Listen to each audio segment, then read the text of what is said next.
Bonsoir tout le monde, j'espère que vous m'entendez bien. On va laisser la chance aux gens de se connecter. Je m'appelle Sébastien Lauremard, je suis ravi de vous accueillir dans le dernier arrêt de la tournée Les mots qui tournent au Québec avec l'auteur et artiste multidisciplinaire Sébastien Bérubé. Bienvenue à tout le monde. Je suis ravi ce soir d'animer une rencontre littéraire qui s'annonce fantastique, fabuleuse, exceptionnelle, avec deux auteurs des deux côtés de la frontière québéco-néo-brunswickoise, France Caillouette et Sébastien Bérubé. Je vais vous inviter tout au long là, de l'animation à poser des questions aux auteurs dans la barre de questions. Je suis désolé de t'interrompre, Sébastien, mais Ouais. je crains qu'on ait un problème de connexion sur Facebook. Oh. Pour l'instant, ça a été lancé correctement, mais ça ne diffuse pas. Ah.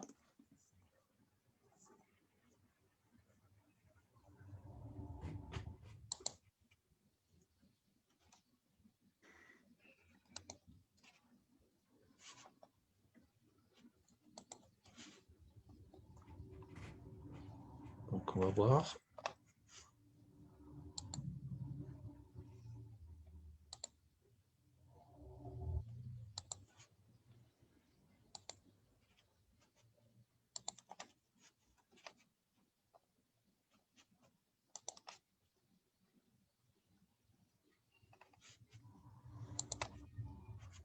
Moi, je le vois diffuser. Oui. Voix diffusée? Bon. OK, je recommence. Bonsoir tout le monde. Bienvenue au Mots qui tournent, la tournée qui déjà se termine ce soir. On va être des deux côtés de la baie des Chaleurs. Moi, à Petit Rocher, Sébastien Bérubé à Edmundston, plus dans les montagnes, plus loin quand même, pas proche de la baie. Et France Caillouette, qui est à Carleton-sur-Mer, si je ne me trompe pas. Je suis d'ailleurs, c'est ça, j'ai hâte de vous les présenter. Je m'appelle Sébastien Lauremard. J'ai l'honneur, la chance et le plaisir immense d'animer la tournée Les mots qui tournent avec Sébastien Bérubé. On est allé à Québec, on est allé sur le long de la côte gaspésienne à la rencontre de différents auteurs, Blaise Ndala, Pierrine Leblanc. Puis là, j'ai un blanc qui était tellement gentil, Rachel Leclerc. Et ce soir, France Caillouette. Donc, tout le long de l'animation, je vais vous inviter à poser des questions aux gens, aux auteurs, dans les commentaires de la page Facebook. Et on va faire un tirage. Comme la dernière fois, les œuvres des auteurs ce soir sont disponibles pour vous. Vous avez seulement à écrire le mot « livre » dans les commentaires pour participer au tirage. Je vais vous en reparler un peu plus tard. Pour l'instant, je voulais vous accueillir en vous présentant les gens qui permettent à l'activité d'avoir lieu, des gens extraordinaires qui travaillent très, très fort dans les arts et la culture. Je vais vous présenter 4 personnes. La première, c'est une femme que j'admire énormément, que je n'ai pas la chance de voir souvent. Elle s'appelle Mélanie Parent, de Circolo Art et Culture. Donc, bonsoir Mélanie, merci d'être là. Merci beaucoup. Je suis vraiment honorée d'être ici ce soir. C'est vraiment un super bonheur. Alors, comme partenaire de diffusion, puis c'est ça. Alors, juste pour me présenter un petit peu, mon nom c'est ça, Mélanie Parent. Je suis artiste visuelle, aussi propriétaire et gestionnaire de Circolo Art et Culture. Circolo est né d'un rêve, le rêve d'avoir mon propre atelier grand assez pour les œuvres que je fais, qui sont quand même assez grandes, mais aussi de développer un centre, un petit centre de diffusion artistique et d'interaction communautaire. Fait que c'est vraiment comme ça bouge beaucoup. Il y a toutes sortes de choses qui se passent ici. Vous voyez derrière moi, justement, c'est l'exposition de Julie Damour Légère, Corneille, noir sur blanc, super de belle exposition. Fait que même en tant que pandémie, on a trouvé des façons de s'organiser. C'est pas toujours facile, mais on est choyé d'avoir une communauté qui nous soutient de différentes façons. Puis la clé de notre succès, c'est vraiment des partenariats, la collaboration. Alors, c'est super. Ça fait que vraiment, je veux dire un super gros merci au CPSC de me donner cette chance aujourd'hui de participer. Puis j'espère que notre monde, je l'ai partagé pas mal, là, même à des personnes clés. Puis ça, j'espère que notre monde participe ce soir, puis qu'on va avoir beaucoup d'écoute. Et vraiment, quel bonheur d'avoir cet événement-là pour pouvoir découvrir ces auteurs-là un petit peu plus dans le confort de notre salon ou de notre maison, ou en tout cas avec un café ou un verre de vin. Écoute, c'est super, pourquoi pas? Alors, en tout cas, j'ai hâte de voir qu'est-ce que tout le monde a préparé pour nous ce soir. Merci beaucoup. Merci beaucoup, Mélanie. Ensuite, je vous présente Francine Boudreau-Guignard de la Société culturelle régionale Nipisiguit. Bonsoir, Francine. Oh, on ne t'entend pas, Francine. Ça, c'est la nouvelle réalité, hein, qu'on dit.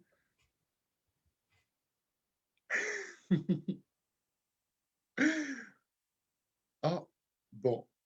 Ben, je m'excuse, Francine, si je pense qu'on va essayer de trouver le bouton pour le son, puis on va passer à Omer Doucet de la Société culturelle Baie des Chaleurs.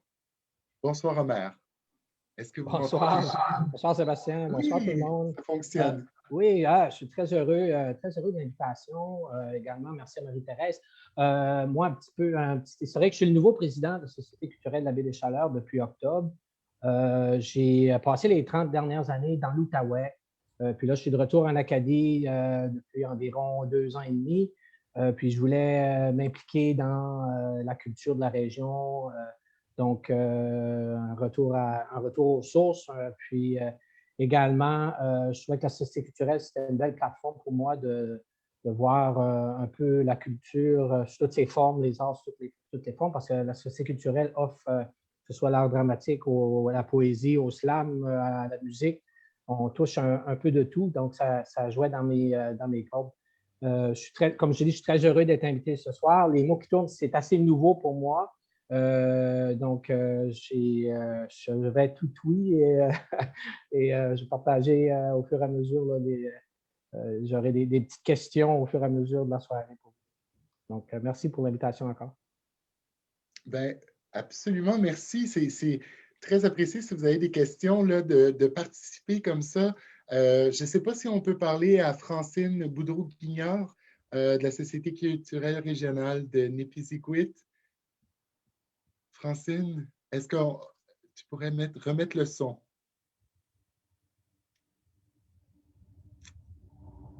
Oh, ça ne fonctionne pas. Je suis vraiment désolée, on ne t'entend pas, Francine. Donc, ben, on t'a vu. Je suis vraiment désolée. Ça aurait été vraiment agréable. On va essayer peut-être plus tard. Écoutez, c'est des choses qui arrivent. On est depuis 1 an maintenant dans une situation très exceptionnelle pour les arts et la culture. On le sait, on le répète, c'est pas évident pour personne. Peut-être que, Francine, est-ce que là, tu m'entends? Est-ce que oui, très bien. Est-ce que vous m'entendez maintenant? Oui. Oui, bravo. OK. Ben, quel plaisir pour la Société culturelle régionale Nipisiguit de se joindre au CPSC pour accueillir nos 2 auteurs des plus charmants, des plus prolifiques. Je veux remercier premièrement le CPSC et le Conseil des arts du Canada, notre animateur Sébastien Louis-Aimard, et nos 2 auteurs naturellement et tous les techniciens derrière tout ça. Quelle découverte, disons, avec tout ce qui nous arrive, des rencontres virtuelles nous font découvrir des artistes quand même. Puis ça nous fait espérer ce soir, j'espère. On aura des rencontres face à face, pour ne pas dire en présentiel, là, surutilisées. J'ai hâte d'entendre ces artisans de la parole, les 2 jongleurs avec les mots qui tournent. Donc, bonsoir à tout le monde et bonne soirée. Ah, je suis tellement content, ça a vraiment valu la peine de réussir à se connecter avec toi, Francine. Un grand, grand merci. Et là, depuis tantôt, on parle du CPSC. Je vais vous présenter sa chef d'orchestre extraordinaire. Le CPSC, c'est le Conseil provincial des sociétés culturelles qui regroupe les sociétés culturelles du Nouveau-Brunswick, de l'Acadie du Nouveau-Brunswick, et qui a sa propre programmation, dont les mots qui tournent. Marie-Thérèse Landry, bonsoir. Oui, bonsoir tout le monde. Merci au Sébastien et à France d'être présents. Merci aussi aux sociétés culturelles qui font le relais dans leur communauté, tout comme d'ailleurs, je dirais, l'organisme qui a lancé l'idée, c'est la Maison de la littérature à Québec. Et la ville de Carleton avec la bibliothèque Bernard Dubé, puis le Centre culturel de Passepébiac qui ont bien voulu jouer aussi le rôle de passeurs dans les communautés. Alors, c'est tout ce monde-là qui a contribué à faire en sorte qu'on ait quand même quelques personnes qui nous regardent. Je vais juste mentionner que les liens vont être sur la page Facebook du Conseil provincial des sociétés culturelles jusqu'au moins, jusqu'à l'été, jusqu'au 21 juin. Hein, l'été, c'est le 21 juin. Puis, non, c'est le 20 en fait. Mais c'est ça, donc. Puis, mais d'abord, pour que ça ait pu voir le jour, cette rencontre-là, cette tournée, il a fallu faire la demande que j'ai faite, mais il a fallu aussi qu'elle soit acceptée. Donc, merci au Conseil des arts du Canada et à Roxane Charlebois, l'agente avec qui je travaille, parce qu'elle a toujours la gentillesse de répondre à mes questions puis de m'orienter comme il faut pour que je puisse faire en sorte que vous soyez là. Donc merci Omer Doucette, président de la Société culturelle, Francine Boudreau-Guignard, vice-présidente de la Société culturelle Népéziguit.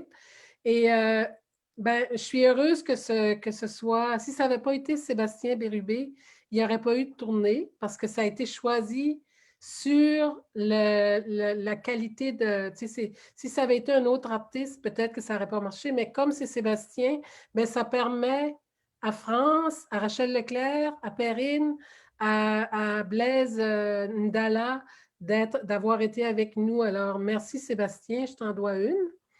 Puis, un gros merci aussi parce que c'est lui qui orchestre tout ça, c'est lui le vrai chef d'orchestre, c'est Martial Ebing. Alors, merci Martial d'avoir pris le soin de nous mettre à l'aise et tout et tout. Puis, sans plus tarder, je repasse le bâton de la parole à notre animateur chéri, Sébastien Lauremard. Merci, Marie-Thérèse. Je suis tellement honorée d'être ici, ici virtuellement, mais d'être avec vous. C'est vraiment un plaisir de découvrir des gens formidables. Juste pour vous dire, ce qui est vraiment apprécié dans cette tournée-là, les mots qui tournent, c'est l'idée de contribuer au pont entre le Québec et l'Acadie du Nouveau-Brunswick. Il y a beaucoup de liens. Moi-même, j'en suis un dans un sens. Marie-Thérèse aussi. On est quelques-uns à vivre avec les deux identités. Il y a une mer aussi très proche de la Gaspésie, de la baie des Chaleurs qui nous relie. Et là, on va se diriger vers le territoire de l'Acadie des terres et des forêts, donc un peu plus vers l'ouest, entre le Maine, le Nouveau-Brunswick et le Témiscouata au Québec, donc le nord-ouest, ou ce qu'on appelle aussi la République du Madawaska, pour rencontrer notre auteur, disons, en vedette, ou l'auteur qui fait la tournée, Sébastien Bérubé. Sébastien Bérubé, ça fait plusieurs années que je le connais. À chaque fois, je suis ravi de te présenter parce que je vais essayer de trouver des nouvelles choses à souligner. Sébastien est un artiste multidisciplinaire, un jeune papa, un être engagé dans sa communauté, qui a, entre autres, contribué à créer une... J'aimerais ça que tu nous en reparles, Sébastien, une promenade littéraire dans la ville d'Edmundston. Bonsoir, Sébastien. Salut. Oh. Comment ça s'appelle, la promenade littéraire? Ça s'appelle Une ville qui s'écrit. Une ville qui s'écrit. Exactement. Puis c'est l'idée, en gros, c'était de créer une sorte de livre ouvert avec la municipalité. Puis c'était de donner une résidence d'écriture à un différent auteur à chaque année pendant le Salon du livre d'Edmundston. Puis son but, le but de cette résidence-là, c'est d'écrire une page. Fait qu'à chaque année, il y a une page d'un grand livre qui s'ajoute. Fait que c'était une sorte d'idée folle que j'ai eue, puis j'ai présenté ça au Salon du livre, puis ils ont décidé d'accepter, d'embarquer. Puis depuis 2016, ce circuit-là a vu le jour, puis il continue de grandir. On va avoir la chance de reparler d'Edmundston parce que toute la région du Madawaska puis du Restigouche est vraiment très inspirante. Elles sont très inspirantes pour toi, ces régions-là. Et c'est une région qui est donc un territoire de frontières où il y a toute une mythologie des différentes nations présentes sur le territoire qui s'est bâtie au fil du temps. Juste pour dire, s'il y a des gens qui viennent de se joindre à nous, bonsoir. Vous pouvez poser des questions aux auteurs. Je vais vous les refiler. Je vais les relancer à nos auteurs un peu plus tard. Écrivez-les dans les commentaires. Et si vous voulez participer au tirage des œuvres des auteurs ce soir, écrivez le mot « livre » dans les commentaires. Donc, voilà. Et je voulais juste souligner que le Salon du livre d'Edmundston s'en vient d'ailleurs au mois d'avril et que c'est très, très excitant parce que oui, la pandémie va avoir changé beaucoup, beaucoup de choses. On va en parler avec nos auteurs ce soir, mais au moins, on a la chance d'avoir des événements comme ça qui nous permettent de se sentir moins seuls, moins isolés, entre passionnés de lecture et de littérature. Surtout, ce que je voulais souligner, c'est que c'est le plus ancien salon du livre au Nouveau-Brunswick, en Acadie, qui a été fondé par un libraire québécois je crois que c'est Rivière-du-Loup. Donc, c'était tout proche et quelle excellente idée. Puis donc, voilà. On n'est vraiment pas si loin. Et c'est drôle parce que le Canada, c'est un immense territoire. Le Québec, c'est une immense province. Et des fois, on a l'impression que le Nouveau-Brunswick, c'est tout petit, mais de Moncton à Edmundston, il y a quand même un bon 5 heures de route à faire, là, avec des pauses pipi. Et donc, là, ce soir, je suis à Petit Rocher exceptionnellement, donc vraiment très proche de la baie des Chaleurs qui nous sépare de notre autre auteur qu'on reçoit ce soir, France Caillouette. Bonsoir, France. Bonsoir. Ça va bien? Très bien, merci. Je suis très heureuse d'être là avec vous. Merci pour l'invitation.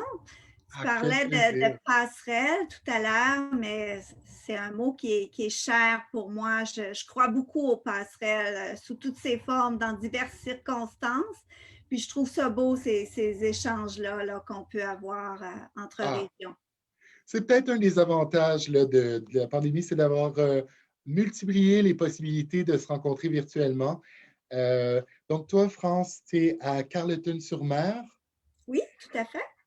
Puis, donc, depuis une quinzaine d'années, je dirais, tu bâtis une œuvre littéraire extraordinaire, je dois dire, là, qui est très inspirée par le quotidien, par les petites choses, par le territoire, dans au moins deux genres différents, dont le haïku. Puis j'ai très, très hâte d'en parler avec toi parce que c'est un genre que je connais moins et que j'espère qu'on va découvrir tous ensemble. Je vais faire une petite présentation rapide pour les gens qui nous suivent ce soir. Donc, tu as publié 2 recueils aux éditions du Norrois, qui est une magnifique maison d'édition consacrée à la poésie au Québec. En 2008, Jolie vente de débarras. Oui. En 2014, Voix indigènes. Tu as participé aussi au recueil Femmes rapaillées, qui a été publié chez Mémoire d'Encrier en 2016.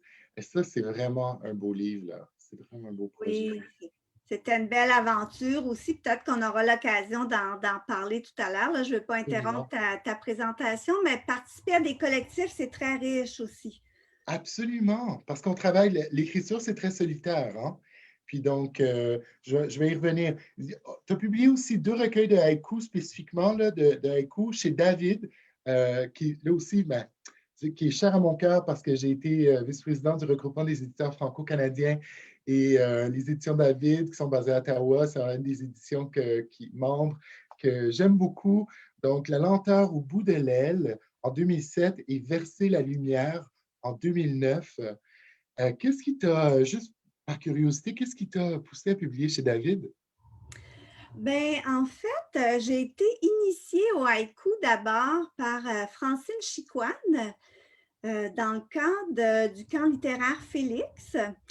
J'avais suivi un atelier avec elle, puis Francine, à l'époque, était directrice de la collection haïku aux éditions David, puis de fil en aiguille, les contacts se sont faits. J'ai fait une proposition, puis le manuscrit a été accepté. Francine Chicoine avait aussi mis sur pied à Bécomo un camp de formation en haïku où j'ai eu à intervenir là, dans les années suivantes. Donc, il y avait vraiment un lien. Là, c'est un peu mon mentor en haïku. C'est vraiment elle qui m'a ouvert la porte. Les éditions David, je considère que c'est quand même un des chefs de file en haïku en ce moment. Là, ah oui, hein? Donc, c'est solide là, de ce côté-là. C'est une maison très chaleureuse là, où on est bien accueilli et bien traité comme auteur aussi. Je vais revenir à Sébastien rapidement. Sébastien Bérubé, tu as publié 3 recueils de poésie à date, tous aux éditions Personnages. Oui. Je crois les 3 dans la même collection, hein? Oui, la collection Rafale, exactement. Oui. Donc, on a le premier qui était le classique maintenant, Sous la boucane du moulin, qui a fait grand bruit, qui a été très bien accueilli, puis qui a fait beaucoup jaser. On a ensuite Là où les chemins de terre finissent et Maudire les étoiles. Puis, dans une précédente rencontre, tu nous expliquais qu'il y avait une progression dans tes recueils, hein? Oui, c'est ça. Ben, l'idée est partie avec Sous la boucane du moulin de vraiment parler de mon Madawaska ou de ma façon de voir le Madawaska. Puis, fait que ce livre-là ouvrait un peu le Madawaska sur le restant de la province ou sur la province d'un point de vue francophone ou acadien. Fait que j'ai cherché à développer ça dans le deuxième aussi, mais en prenant la province qui s'ouvre vers le côté plus national ou vers le Canada. Puis avec le dernier, c'était vraiment de prendre où j'étais rendu avec le deuxième puis de l'ouvrir aux Amériques. Fait que c'était un peu... étant donné que le territoire me passionnait, je voulais jouer aussi avec le territoire dans la conceptualisation de ce triptyque-là. Là. Ça, c'est vraiment intéressant parce que en faisant de la recherche pour préparer la soirée à propos de France Caillouette, France, je t'entends beaucoup parler de territoire du haïku. Puis ça, c'est intéressant parce qu'on pense le territoire là, de façon très terre-à-terre. C'est un espace physique lié à des caractéristiques précises, mais tu parles beaucoup du territoire du haïku. J'aimerais ça, juste peut-être que tu m'expliques qu'est-ce que tu entends par là. Bien, en fait, ça vient peut-être du fait que j'essaie de... Étant donné que je suis comme bilingue poétiquement, on va dire, parce que je fais du haïku puis je pratique aussi l'autre type de poésie en vers libre. Donc, j'ai souvent expliqué un petit peu ces deux façons d'être là. Puis je pense que le mot territoire que j'utilise, c'est le fun que tu m'en fasses prendre conscience. Je n'avais pas nécessairement réalisé ça. Mais je pense que ça a un rapport avec le fait que je suis très attachée au territoire réel, physique, mais aussi peut-être au fait que j'ai l'impression d'habiter un certain espace quand je suis dans le monde du haïku. Puis un autre espace quand je suis dans le monde de la poésie plus contemporaine, disons. J'ai toujours de la misère là, à trouver la bonne expression pour distinguer les deux. Mais c'est ça, je pense que c'est le mot « habiter » dans le fond. Habiter un monde, habiter un territoire. Habiter la poésie, habiter le territoire à travers les mots, je trouve que c'est extrêmement porteur comme idée. Là, je lance la balle sans arrêt, mais vous allez voir, on est en train de poser les bases de la discussion. Pour ceux qui joignent à nous, je vous invite à penser à des questions pour nos auteurs, les mettre dans les commentaires, participer au tirage. Et surtout, un peu plus tard, j'espère que ça ne vous dérange pas, je vais vous inviter, je pense, à lire un peu. Parce que vous êtes deux personnes que c'est très agréable d'entendre. Les gens qui voudraient en découvrir plus sur France Caillouette, il y a la Fabrique culturelle qui a créé une vidéo. Je pense qu'on va pouvoir la mettre en lien. C'était, je pense, une bouchée de poésie ou quelque chose comme. Oui, il y a aussi poésie, puis il y a aussi quand les petits détails deviennent poésie. Il y en a quelques-unes là. Voilà. Sébastien Bérubé a participé à un triangle poétique, le manifeste Scalène, qui a réuni Gabriel Robichaud du sud-est du Nouveau-Brunswick, de Moncton, Jonathan Roy, qui est aussi directeur littéraire de la collection Rafale chez Personnages. Jonathan Roy est à Caraquette, et Sébastien Bérubé, qui est à Edmundston. Sébastien, le territoire, bon, c'est vraiment important pour toi. Là, tu prépares un recueil de nouvelles qui est vraiment, tu nous en as parlé, là, qui parle du Restigouche puis du Madawaska. Qu'est-ce que ça t'a fait découvrir le Manifeste Scalène sur la relation territoire de tes deux autres poètes amis dans ton triumvirate, je dirais, Jonathan Roy qui est près de la mer à Caraquette, Gabriel Robichaud qui vient d'un milieu plus urbain dans le sud-est. Est-ce qu'il y a des recoupements qui se sont faits? Comment ça... Ben oui, du départ, ce qui nous avait poussé un peu à faire ça, c'était une constatation que Jonathan avait fait sur 3 de nos textes qui étaient bâtis un peu sous l'anaphore ou sous la répétition, puis qui parlait un peu d'une sorte de constat que le poète, au moment d'écrire, faisait sur ce qui l'entoure. Puis, en discutant, on s'est rendu compte que, on a même parlé pendant les autres rencontres, que l'idée d'écrire ou d'une poésie ou quelque chose, c'est de chercher une sorte d'universel. Puis, on s'est rendu compte qu'en parlant directement de nos régions ou de nos points de vue, ben que c'était là tout le caractère universel de la chose, qu'on pouvait se reconnaître dans les particularités de l'autre. Fait que de là est parti ce grand bal-là. On a dit, on va se rencontrer, on va essayer de faire quelque chose. Puis ce qu'on a fait littéralement, c'est de couper les textes vers par vers, puis de les étendre partout dans une salle, puis de se donner 24 heures pour construire un gros texte à partir des 3 textes différents. Quelle belle idée! C'est vraiment intéressant parce que c'est rare qu'on travaille à plusieurs en littérature, mais en poésie en particulier.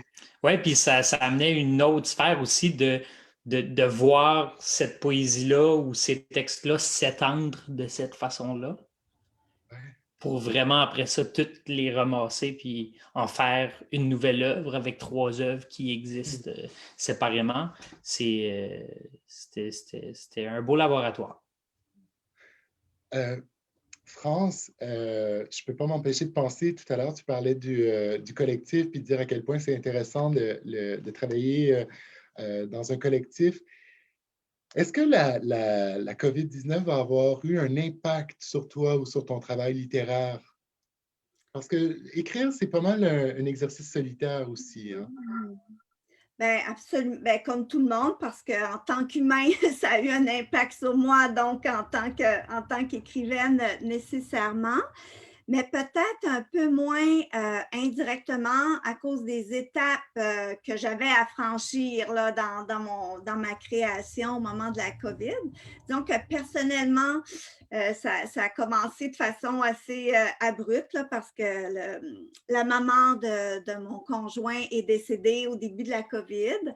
Donc, on a de la COVID aussi, donc à distance, tout ça, ce qu'on entend, on l'a vraiment vécu là, de proche. Puis, là, je suis nouvellement retraitée depuis quelques mois, mais retraitée du Cégep de la Gaspésie et des îles. Là, je me sens quand même pas complètement retraitée. Puis, après ça, j'étais encore au travail. Donc, j'ai été comme beaucoup happée par toutes les modifications qu'on avait à apporter au travail, tous les changements, tout ce qu'il fallait mettre sur pied. Donc, avec tout ça, c'était comme pas possible là, de me pencher sur ma création. Je me disais, ça va venir dans un deuxième temps. En ce moment, je suis capable de revenir là, à l'écriture, mais peut-être que ce qui m'aide, c'est que je suis en fin de manuscrit. Donc, je pars pas de zéro. Ça aurait peut-être été plus difficile. J'ai comme quelque chose qui est presque fini. Donc, je suis dans le peaufinage. C'est moins exigeant. C'est peut-être comme lectrice que j'ai senti vraiment une différence pendant la poésie. Je suis une grande lectrice de poésie, évidemment, et de romans aussi. OK. Puis, au bout de quelques mois, je me suis rendu compte que pendant la pandémie, j'avais beaucoup de difficultés à lire de la poésie. Mais j'étais capable de lire des romans. J'avais besoin de lire des romans. C'est intéressant, c'est questionnant, peut-être parce que c'est une petite analyse que j'essaie de faire après coup, mais peut-être que la poésie, c'était comme trop vaste. Puis, on avait tellement plus de repères que je n'arrivais pas, alors que j'ai beaucoup de facilité là, à entrer dans ce monde-là habituellement. En roman, peut-être que je manquerais à partir de l'histoire, même si du côté narratif, même si je ne suis pas une personne qui lit pour l'histoire, je lis vraiment plus pour l'écriture, pour l'ambiance, mais je crois que les repères étaient là. C'est dans le fond, on manquait tellement de repères et de sens, donc ça a été plus facile pour moi là, de ce côté-là. Je me reconnais là-dedans, moi aussi. Oui, oui. Oui, dans ce besoin-là de se tourner vers le roman ou vers une narration plutôt que la poésie. Je pense que, je ne sais pas pour toi, mais je pense que de mon côté, moi, ce que ça venait faire, c'est que ça comblait mon besoin de contact. De dire, en poésie, tu sais, souvent, ça va être contemplatif, puis ou tu vas parler plus d'une idée que d'une personne, tandis que dans le roman, il y a ce contact-là avec le personnage qui, à mon sens, venait remplacer le besoin que j'avais d'être en contact avec les autres pendant le début de la pandémie. J'avais l'impression de parler avec quelqu'un. Ah ben, tu m'éclaires, dans le fond, là, oui, ça fait vraiment, ça fait écho là, pour moi. Dans le fond, c'était des rencontres aussi un petit peu plus proches de la réalité qu'en poésie. C'est quand même impressionnant, les petits chemins de traverse qu'on arrive à prendre pour s'en sortir, hein, pour se garder à flot quand absolument. Les anglophones diraient des coping mechanisms, donc des mécanismes d'adaptation un peu à des choses difficiles. Je vous avoue que moi, j'écris aussi et la pandémie a eu un effet dévastateur sur ma capacité de concentration pour écrire. Puis quand je vous entends, là, ça me permet de voir que oui, il faut s'alimenter différemment là, au sens intellectuel aussi. Là. On a découvert d'ailleurs des très, très beaux romans dans les précédents arrêts de la tournée dans le ventre du Congo de Blaise Ndala. Puis Malabour, L'homme blanc de Perrine, les livres innombrables, en tout cas trop nombreux pour que je m'en souvienne de Rachel Leclerc. Et là, Sébastien, tu fais de la prose maintenant, donc un recueil de nouvelles. Donc, toi aussi, tu es en train de devenir un bilingue littéraire un autre corps de ton arc. Moi, je serais curieux de savoir, France, peux-tu nous expliquer c'est quoi le haïku? Puis vraiment, qu'est-ce qui t'inspire là-dedans? OK, ben, sans donner un petit cours trop, trop didactique, là. En fait, le Il n'y aura haïku, pas d'examen après. le haïku, ben, c'est un petit poème d'origine japonaise. Un petit poème très court, très bref, environ 17 syllabes, qui se veut la captation d'un petit instant qui pourrait sembler banal, mais qui contient dans le fond souvent plus grand que lui, puis qui est beaucoup associé à ce que j'appelle la trame de fond de la vie. Les deux thèmes de prédilection du haïku, c'est la nature, puis le petit quotidien qu'on appelle. Le haïku, c'est vraiment différent de notre poésie occidentale classique, je dirais, dans le sens que on doit vraiment éviter d'avoir un recours abusif aux figures de style, alors que dans notre inconscient d'occidentaux, la poésie est vraiment liée aux figures de style. Donc, c'est un genre très épuré qui s'en tient au concret. Et puis, ben, souvent, quand les gens parlent du haïku, ils font référence à certaines contraintes formelles là, qui existent aussi dans la forme d'origine, c'est-à-dire 17 syllabes réparties en 3 vers, 5 syllabes, 7 syllabes, 5 syllabes dans la forme pure. Maintenant, on va jamais sacrifier le pouvoir d'évocation d'un haïku pour l'astreindre obligatoirement aux règles. On va essayer c'est sur ce balancement-là, court, long, court, ça crée une musique qui est intéressante aussi. Puis, donc, c'est ça, pas d'expression directe de sentiment non plus. On doit essayer de faire sentir les émotions par le biais, par l'entremise d'événements concrets. C'est comme une petite photo. Pour savoir si c'est un haïku, il faut que tu te demandes, comme Bachot disait, est-ce que c'est une chose qui arrive dans tel lieu, à tel moment? Ce n'est pas un aphorisme, ce n'est pas une maxime, c'est un petit instant. Puis, il doit contenir aussi un blanc à remplir par le lecteur. Tout ne doit pas être dit. Puis ça, c'est un petit enjeu aussi parce qu'on a des moules hein, d'écriture, une conclusion à la fin. Puis ça, c'est ancré quand même plus profondément en nous qu'on pense. Donc, le haïku doit rester ouvert. Puis cette petite ouverture-là, est à habiter par le lecteur. C'est là que le lecteur entre, qui doit habiter à sa façon, dans le fond, le haïku.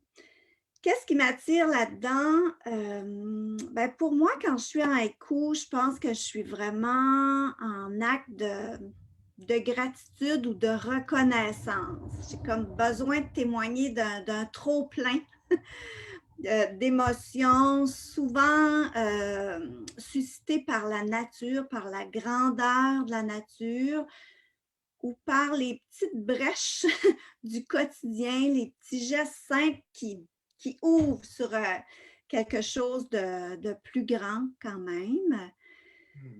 Tu sais, quand j'étais enfant, j'en parle un petit peu dans la préface de La lenteur au bout de l'aile. Tu sais, j'ai des souvenirs, même toute jeune enfant, d'avoir senti comme un trop-plein face à la beauté des choses, à la nature. Je cite des exemples, la lumière sur un mur, la chaleur d'une pierre dans notre main. Même enfant, ça m'émouvait, mais ça faisait un trop-plein, mais je ne pouvais pas mettre de mots là-dessus non plus. Donc, quand j'ai découvert le haïku, ça a été comme un miroir là, par rapport à ce que je sentais. Donc, quand je suis en haïku, je me sens vraiment comme en position de témoin. J'essaie de rendre compte de quelque chose que j'ai vu, que j'ai senti avant l'acte d'écriture. Puis, ce qui m'interpelle aussi, c'est que c'est un gros travail de soustraction, le haïku. Ah, intéressant. Parce que, tu sais, moi, j'écris ça souvent en 2 temps. Souvent, je vais assister à un petit événement, un petit détail, ça va provoquer quelque chose. Je me dis, ah, j'aimerais rendre compte de ça, puis je pense que ça va être la forme du haïku qui va être pertinente pour ça. Fait que là, je peux me prendre une petite note. Puis après ça, quand je me fais une séance d'écriture de haïku, ben là, c'est tout un travail de polissage et de soustraction parce que c'est très rare que ça se présente dans 17 syllabes à peu près la première fois. Là. Quand ça arrive et que le haïku est correct, c'est vraiment un moment de grâce. Mais c'est pas comme ça la vie là, du haïkiste ou du haïjin, comme on appelle les gens qui écrivent du haïku. Donc, moi, la façon dont j'ai appris à travailler le haïku, c'est que je note ma première version, souvent éloignée là, du 17 syllabes. Puis ensuite, je descends des versions, j'épure, j'enlève, parce que tu as juste 17 syllabes là, pour faire comprendre à l'autre ce que tu as vu. Puis il y a un petit piège là-dedans aussi, dans ce travail de soustraction qui est intéressant parce qu'il invite à une espèce d'allègement général dans ta vie aussi, là, je trouve, ce travail de soustraction-là. Mais il présente des petits pièges parce que toi, tu as assisté à quelque chose, c'est clair, tu sais ce dont tu veux parler, tu sais ce dont tu veux rendre compte. Mais ton lecteur, non. Il n'a pas assisté à ça. Donc, toi, tu enlèves des choses pour arriver à la forme brève, mais là, tu peux perdre ton lecteur. Donc, c'est un travail qui demande beaucoup de modestie parce qu'il faut se faire valider souvent par des gens proches de nous qui connaissent quand même le haïku. Est-ce que tu comprends mon idée? Puis souvent, on est étonné, même avec l'expérience, que je raconte souvent la petite anecdote là, qu'au début, j'en lisais à mon chum pour vérifier. Puis quand il me disait, excuse-moi, je ne comprends pas, je me disais, c'est parce qu'il ne connaît pas vraiment le haïku. Mais là, non. Quand mon chum ne comprend pas, c'est parce que le haïku n'est pas clair, puis il faut que je continue aussi. Je trouve ça vraiment fascinant. Je découvre en même temps que tout le monde. D'ailleurs, les questions commencent à rentrer et je voudrais juste vous dire, je vais continuer un petit peu la discussion, puis ensuite inviter France Caillouette à faire, de la part d'Isabelle Landry, peut-être lecture d'un exemple de haïku.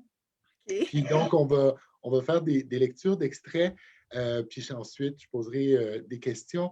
Mais je vais relancer Sébastien Bérubé, dont je suis un petit peu plus familier avec l'œuvre, avec le travail depuis les années qu'on se connaît.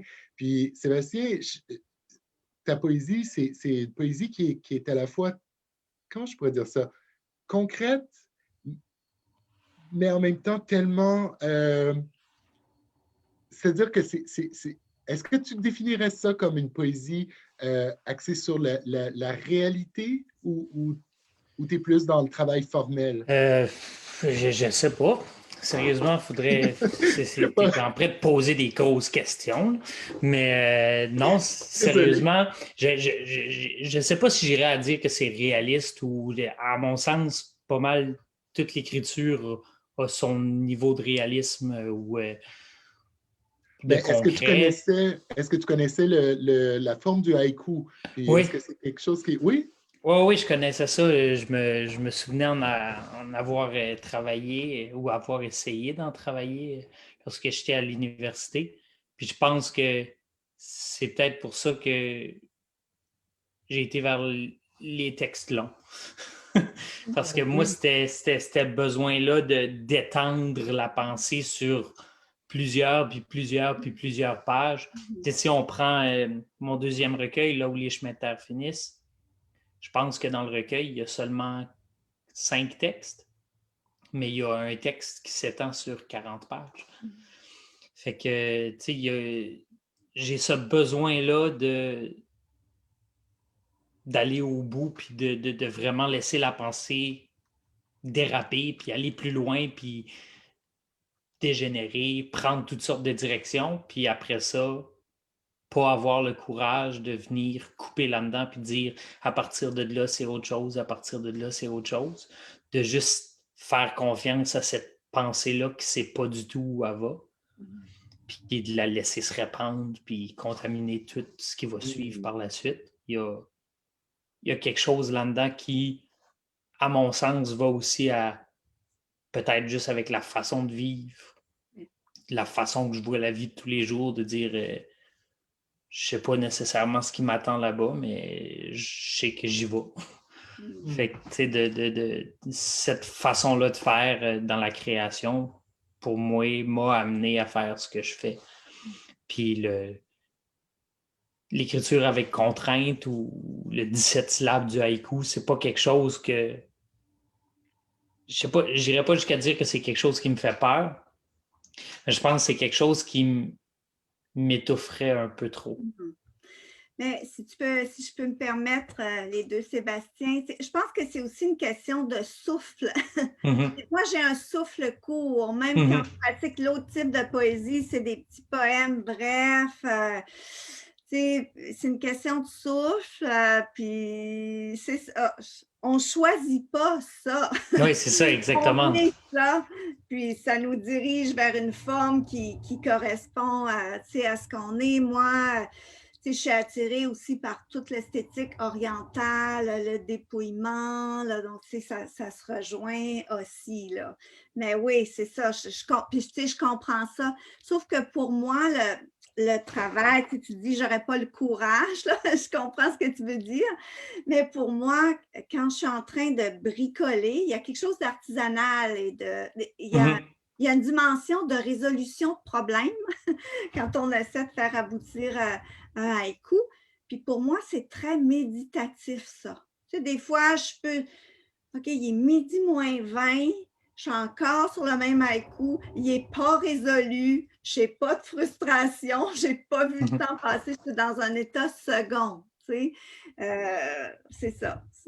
Je comprends, puis c'est ça que je voulais dire aussi par courage, toute cette partie-là, comme tu définis, d'artisanat ou de travail minutieux. Dans ma façon d'écrire, même s'il y en a une minution ou ça, je le vois pas vraiment comme essayer de polir. Parce que je pense que si j'essayais trop de polir, je dénaturaliserais ce dont je parle. Fait que je suis, disons, si je comparais ça à être un sculpteur, je serais plus du sens à celui qui travaille avec le ciseau puis qui ne se donne pas la peine de sabler parce qu'il aime ce que ça donne de voir le bois s'écailler avec le ciseau. Fait que il y a ce caractère brut-là qui, ça me le prend. C'est toute la richesse de la multiplicité des voix exact. Aussi. Hein? C'est pour ça aussi que dans un festival, dans un collectif, tout ça, c'est si touchant. Oui, exactement. De voir à partir d'un même thème, d'un même vers, la pluralité qui va jaillir de ça, c'est merveilleux. France, je m'excuse, j'ai su que tu publiais un nouveau livre bientôt, cet automne, hein? Doublure du monde. Oui. C'est au Norrois? Oui, ça va être au Norrois, oui. C'est très, très excitant. Est-ce que tu sais à peu près c'est quand que ça va... je sais que c'est à l'automne, mais je n'ai pas le mois encore, là, mais c'est vraiment là, pour envoyer nos notes bio, tout ça, c'est certain que ça va être cet automne. Je n'ai pas la date encore. Là. Les éditeurs ont beaucoup d'ajustements à faire aussi. Hein? Oui, c'est sûr. Est-ce que c'est un recueil de haïku aussi ou c'est différent? Non. En haïku, je publie aux éditions David, puis je suis au Norrois en poésie. Moi, j'ai travaillé en édition, puis je suis toujours curieux. Oui, c'est ça, j'étais du côté obscur de la force, là. J'étais du côté des méchants, puis ceux qui veulent tout changer. Pardon, mais c'est pas vrai, c'est pas tous les éditeurs qui sont au contraire. Puis, je me posais la question, comment un éditeur travaille le haïku versus, par exemple, Sébastien, je ne sais pas comment est-ce que tu travaillais avec ton directeur littéraire. Est-ce qu'il y a plus de travail pour certaines formes littéraires ou d'autres? Parce que, je veux dire, on ne peut pas dire, l'éditeur ne peut pas arriver puis dire, France, ah ben ça, dans ton haïku, j'enlève cette partie-là. Ça va, ça va, ça va C'est vrai qu'au point de vue dire du le haïku, haïku, ça amène quelque chose de plus parce que, tu sais, moi, si je travaille avec mon éditeur puis il dit, ah, ce vers-là pose problème, puis qu'à un moment donné, on décide de le faire sauter, ben c'est correct. Tandis que si tu enlèves 10 syllabes de haïku, ça vient de couper pas mal, là. Ben, en fait, ben moi, j'adore travailler avec les éditeurs. Je suis très ouverte. Je suis très ouverte aux commentaires. C'est pas une phase qui m'angoisse. Je trouve ça c'est très pas pénible. enrichissant. Ah, tant mieux. Je suis capable d'écouter, je suis capable d'admettre l'avis de l'autre, puis je suis capable de dire aussi non, ça c'est moi, puis il faut garder ça, là. Je suis capable de faire ça. Mais c'est effectivement, c'est une bonne question, Sébastien, c'est vraiment très différent, là, le rapport, parce que oui, hein? les interventions de l'éditeur en poésie, ça ne va pas être aussi pointu, tu sais, ça va peut-être être, ben, peut-être ce poème-là, tu pourrais peut-être, on dirait que le rythme, il y a un petit quelque chose à fignoler, celui-là, ah, qu'est-ce que tu penses qu'on inverserait ça? Bon, tu sais, ça reste beaucoup plus large, mais en haïku, d'abord, on a juste 17 syllabes pour faire le retour, fait que nécessairement, ce sont des choses très précises, là, sur lesquelles on nous aiguille. Puis je dirais que ça tourne beaucoup autour de la clarté. Puis c'est important parce que, comme je vous expliquais tout à l'heure, on peut avoir l'impression, nous, que c'est très clair, alors qu'en poésie, par exemple, au Norrois, c'est multidirectionnel le sens dans mes poèmes. Mais en haïku, c'est plus restreint, là, la direction. Donc, bon, ça peut être une question de sens, de rythme, de tonalité ou je dirais, de respect du genre aussi. C'est parce qu'il y a beaucoup de choses dont on ne doit pas abuser, les figures de style, les personnifications.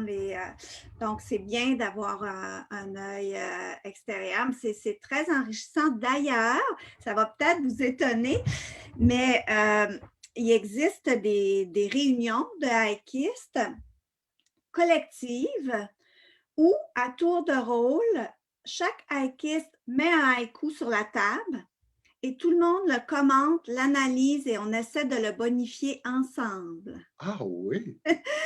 Les premières fois, là, ça m'étonnait tellement parce que je me disais, mais qu'est-ce qui se passe avec la propriété intellectuelle dans un processus comme ça? Si c'est quelqu'un d'autre, dans le fond, qui résout, entre guillemets, mon haïku, est-ce que mon haïku m'appartient quand même? Toutes sortes de questions, mais finalement, c'est tellement riche. Puis non, la question de la propriété ne se pose pas parce que le haïku, c'est d'abord une question de regard. Puis le regard, mais c'est toi qui l'as eu, là. Après ça, c'est la forme, elle peut être touchée en groupe, mais c'est toujours toi qui as le dernier mot. Donc, c'est quelque chose qui serait difficilement imaginable dans l'autre type de poésie là, que je fais. Ça s'appelle des koukaïs, travail en commun. Ouais. Sébastien, est-ce que ça fait un peu penser à quand tu as travaillé avec Jonathan puis Gabriel sur Manifeste Calène? Vous étiez comme trois là, à vous relancer puis à vous... Oui, c'est ça. Ben, c'est pas nécessairement la même chose, mais c'est dans le même but, j'ai l'impression. C'est de dire mon vers dans mon texte veut dire telle chose, mais si je le retire de là, puis que je le mets après un vers de Jonathan, puis que suit un vers de Gabriel, ben mon vers va dire autre chose aussi qu'il ne disait pas à l'intérieur de mon texte. Fait que cette collaboration-là, en soi, vient ajouter une couche à ce qui est dit, là. C'est tellement intéressant, puis le temps file tellement vite, je suis vraiment surpris. On dirait que je voudrais, je ne sais pas, tout savoir sur vous deux. Mais peut-être qu'on a fait languir assez longtemps les spectateurs. Puis je vais peut-être demander à France de lire un extrait de haïku pour qu'on puisse voir vraiment en quoi consiste là, cette espèce de petite perle littéraire. Puis, France, je t'invite à nous lire aussi si tu as envie de lire autre chose pour comparer, disons. OK, on peut faire ça. Je vais peut-être lire 5-6 haïkus pour commencer. Bien sûr. Puis je vais volontairement, même si on est en ligne, laisser un peu de silence là, entre chaque haïku pour que justement vous puissiez les habiter. Donc, c'est un mélange là, de la lenteur au bout de l'aile et verser la lumière. C'est un mélange des deux. Point du jour. Une truite saute par-dessus le silence. Point du jour. Une truite saute par-dessus le silence.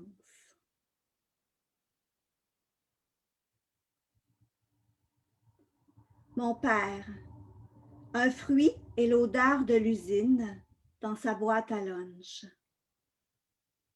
Mon père, un fruit et l'odeur de l'usine dans sa boîte à lunch. L'aube. Le soleil prend les choses une à une. L'aube. Le soleil prend les choses une à une.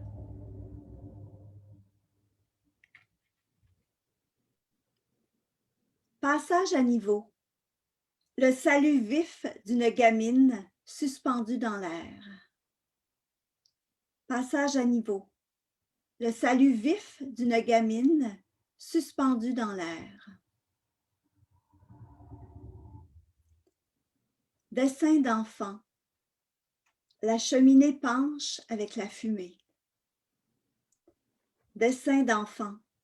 La cheminée penche avec la fumée. Alors voilà pour les haïkus. C'est vraiment beau.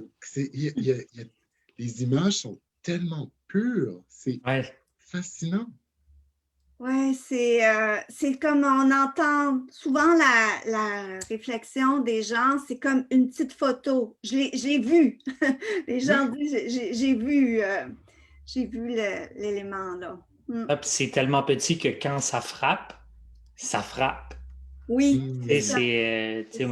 L'odeur de l'usine dans la boîte à lunch, moi, elle va me chercher. Oui. Je me doutais de ça, Sébastien. Pour moi, ça, c'est un one-liner que je te déteste un peu de ne pas l'avoir écrit à ta place. On a un peu dans notre tête le fait que le haïku, bon, c'est la nature, tout ça, oui, mais il se fait de plus en plus du haïku engagé aussi, là. Peut-être que tu trouverais ton compte là-dedans. Puis, excuse-moi, Sébastien, je ne l'avais pas dit tout à l'heure, mais je ne sais pas si vous avez remarqué à la lecture, mais dans un haïku, il y a souvent une ligne au départ, point du jour. C'est comme la mise en situation. C'est une ligne tout seul, puis on sent comme un point après. Puis après, il y a deux lignes qui s'enchaînent. C'est mise en situation, petite action. Point du jour. Une truite saute par-dessus le silence. Dessin d'enfant. La cheminée penche avec la fumée. Tu sais, il y a une façon de lire aussi le haïku pour lui rendre justice, là. Sébastien, je ne sais pas si toi, ça t'inspire. Moi, en tout cas, j'ai vu effectivement peut-être des résonances là, avec ton œuvre. Les dernières fois, tu nous avais lu, je pense, des extraits, surtout de ton projet en cours, Rivière aux cartouches, qui est en train de se faire lentement et sûrement, peut-être plus sûrement que lentement, je ne sais pas, j'ai dit ça même. Mais est-ce que tu voudrais nous lire de la poésie ce soir ou tu voulais lire un extrait de Rivière aux cartouches? Non, je vais lire de la poésie, un extrait de mon dernier Maudire les étoiles. Je vais lire un court texte qui s'appelle « Comme une voix ». Comme une voix. Comme une voix qui crie pour montrer qu'elle est là. Une voix qui en cherche d'autres pour l'unisson. Parce qu'il ne faut pas poser le genou au sol, sauf si on nous l'interdit. Comme une voix qui s'écrie au fusain pour graisser le monde parfait qui s'installe dans nos images d'heure du souper. Comme une voix qui chante, mais qui ne peut pas s'entendre assez fort. Comme une voix qui s'imprime sur du papier cheap pour jouer au méchant, pour pas compter jusqu'à 100 puis regarder entre ses doigts. Pour choisir la conséquence quand il faudrait cacher la vérité. Comme une voix qui joue le tout pour le tout, parce qu'elle veut pas perdre son hôpital. Parce que fermer les journaux, ça ferme pas les gueules. Parce qu'un trou noir, ça va pas dans le paye. Parce qu'on refait plus souvent les circonscriptions que les routes. Parce qu'elle veut voter pour autre chose que des couleurs. Parce que même en dessous de la table, il n'y en a plus d'ouvrage. Comme une voix qui joue plus. Une voix qui pose des bombes dans l'opinion du lecteur sans rien faire exploser. Mais qui ne sait pas quoi faire de plus. Comme une voix qui crie, ne serait-ce que pour s'entendre, ailleurs que dans sa propre tête. Merci Sébastien. Merci. Vraiment. Bon, après avoir entendu des poèmes, j'ai toujours le goût de garder silence, mais c'est pas mon rôle ce soir. Je suis vraiment désolé. Mon Dieu, par où on continue? France, tu as offert d'ailleurs des... pardon. J'ai oublié de mentionner tout à l'heure que tu avais offert des ateliers de haïku avec la Société culturelle Sud-Acadie à Barachois. C'était Oui. quand ça? Moi et les dates. Écoute, ça doit faire au moins 2 ans, je pense. Okay. C'est une super belle expérience, là. Ah oui, hein?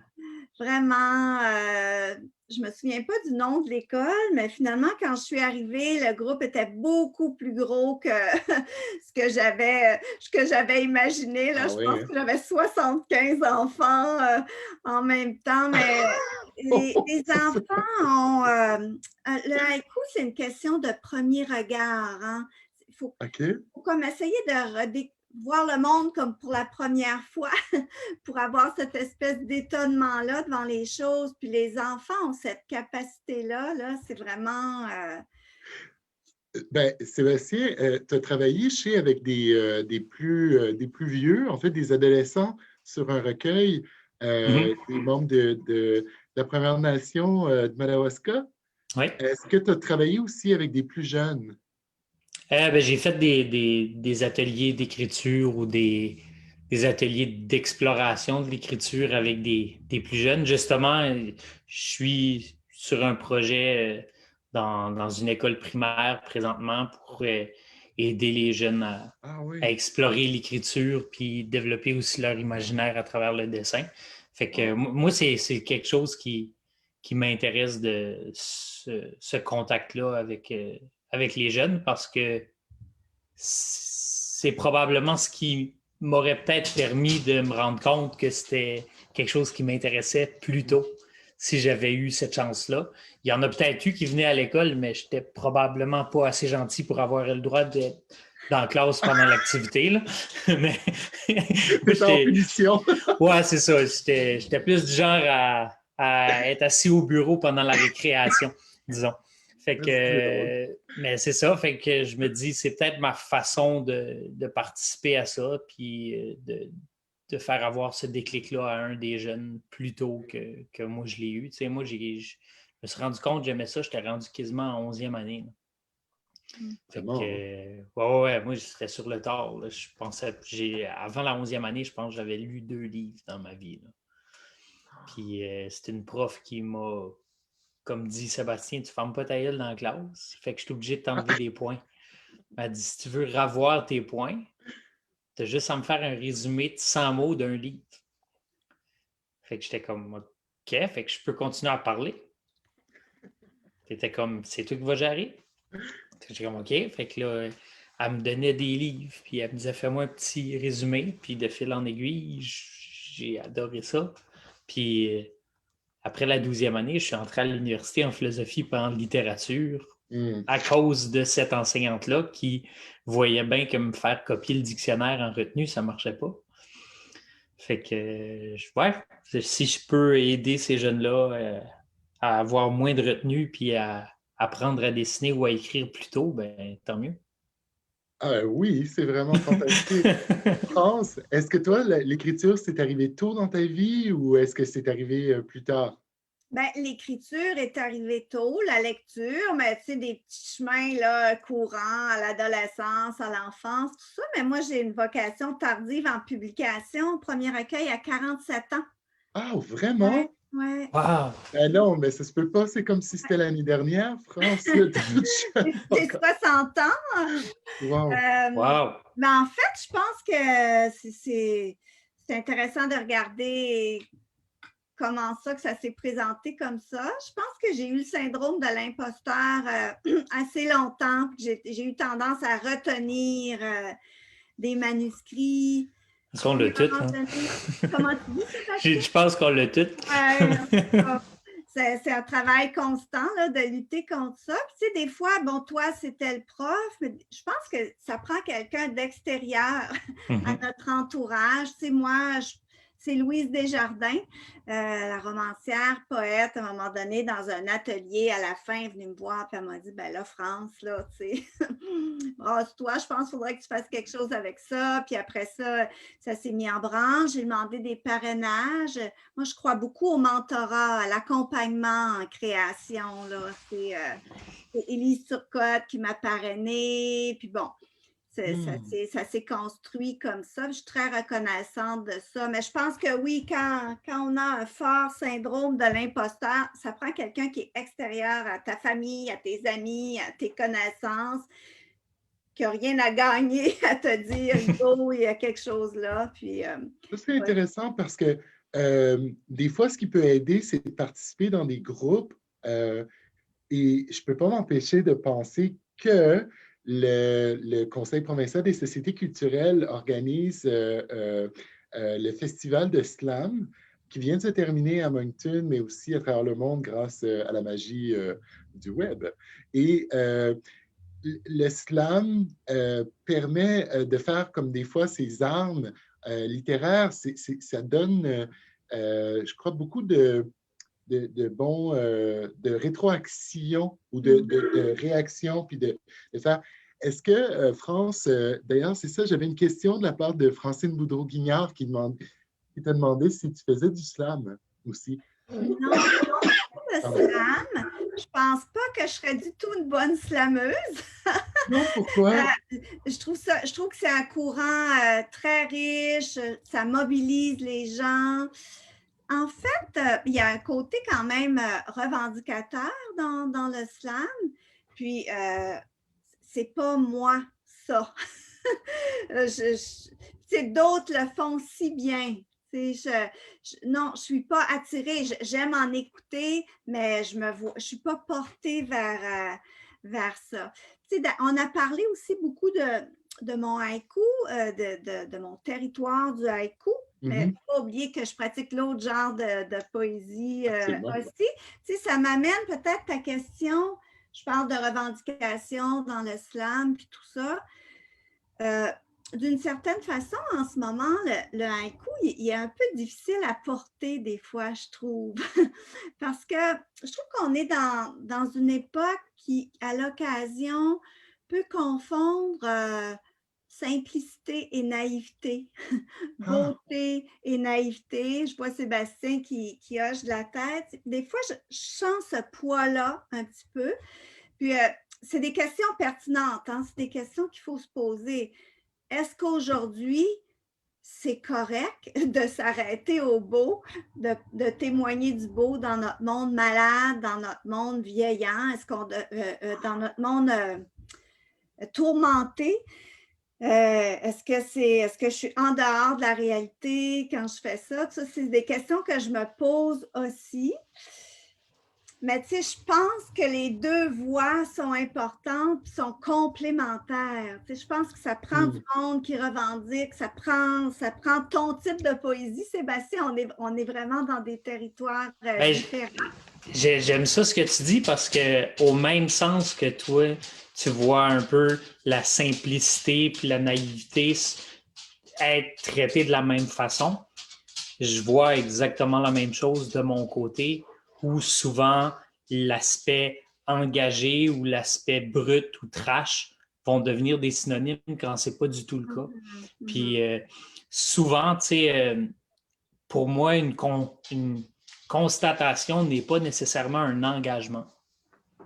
Ouais. Fait que, tu sais, j'entends souvent dire comme Sébastien Bérubé, il fait de la poésie engagée, puis je me dis des fois, est-ce que c'est vraiment ce que je fais? Est-ce que c'est de l'engagement ou c'est de la constatation? Est-ce que je fais une poésie contemplative, mais qui ne regarde pas à la même place que les autres? Est-ce que ça peut être ça? Mais je pense que souvent, c'est ça, quand on connaît quelque chose, on voit tout de suite ce avec quoi ça peut être associé ou ce avec quoi ça peut être confondu, comme au même sens que pour toi, je fais de l'engagement. Oui, je comprends.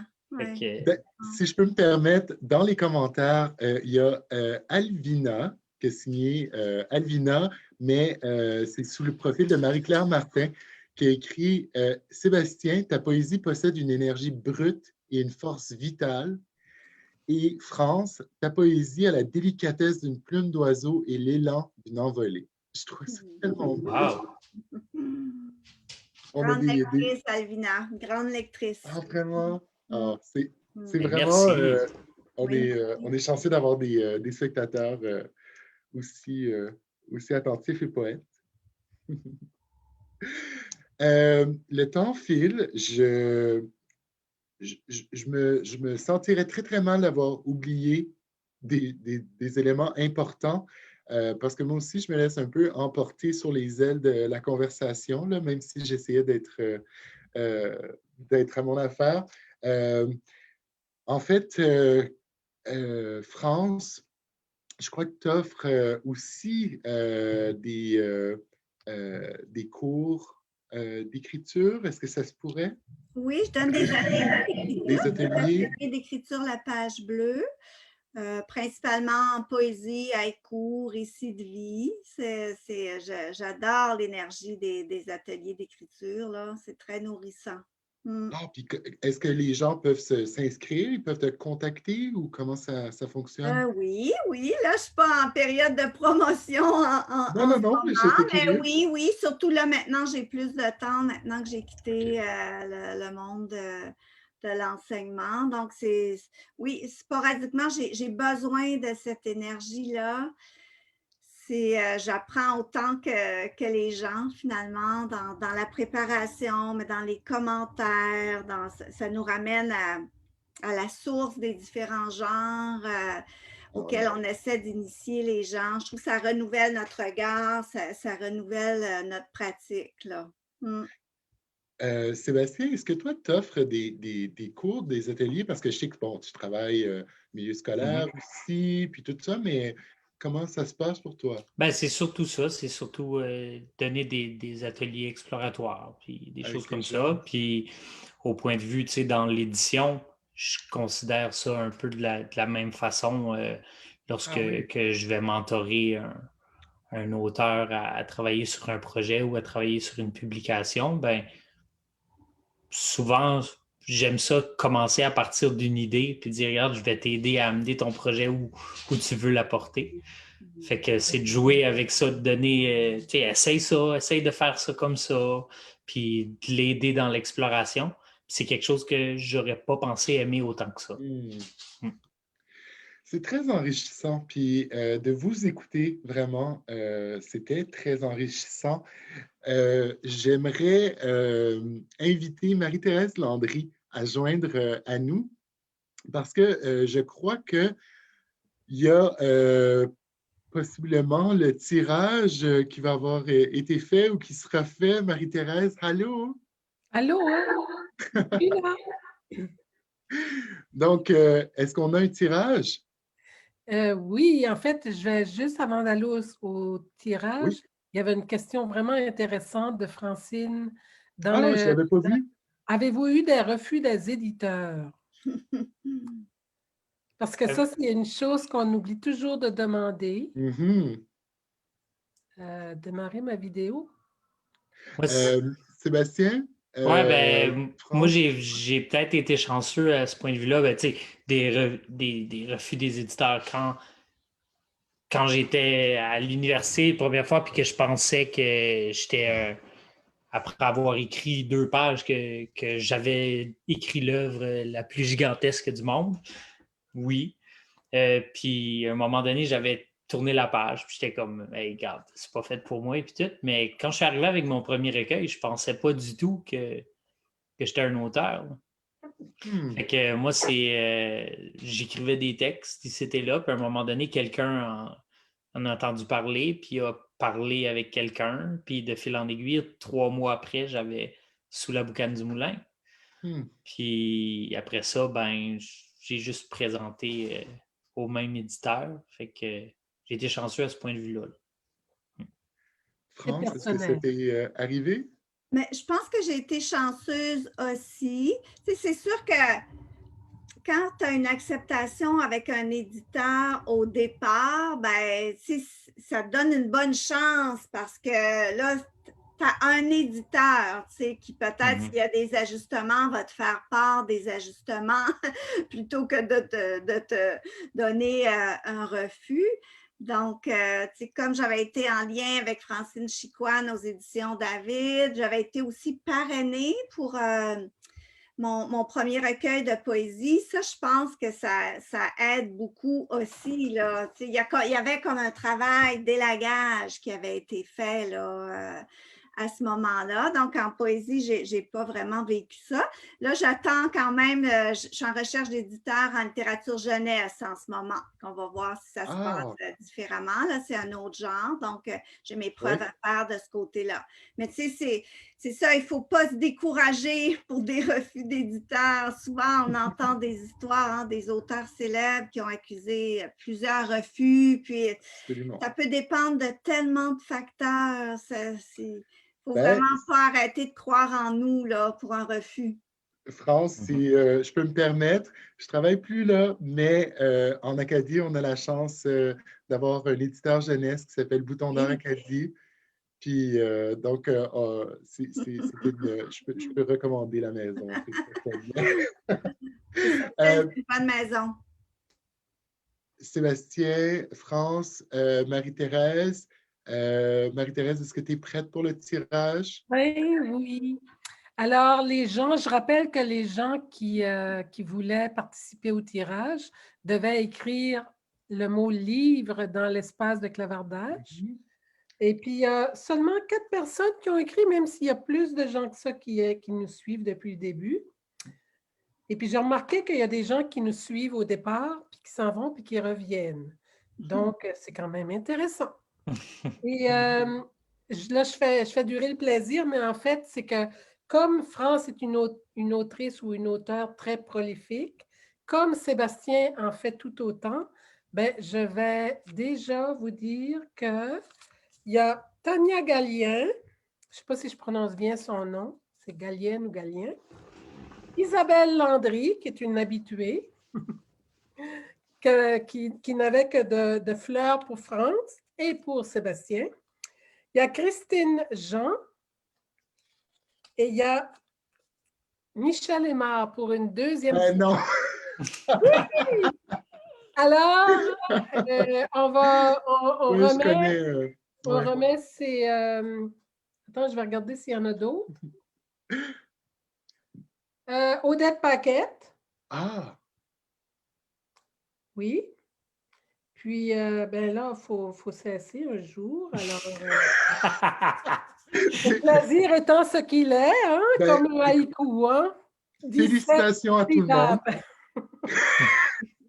Félicitations à tout le monde. Et contactez le Conseil provincial des sociétés culturelles pour recevoir votre magnifique livre, parce que ça prend une adresse aussi. Oui.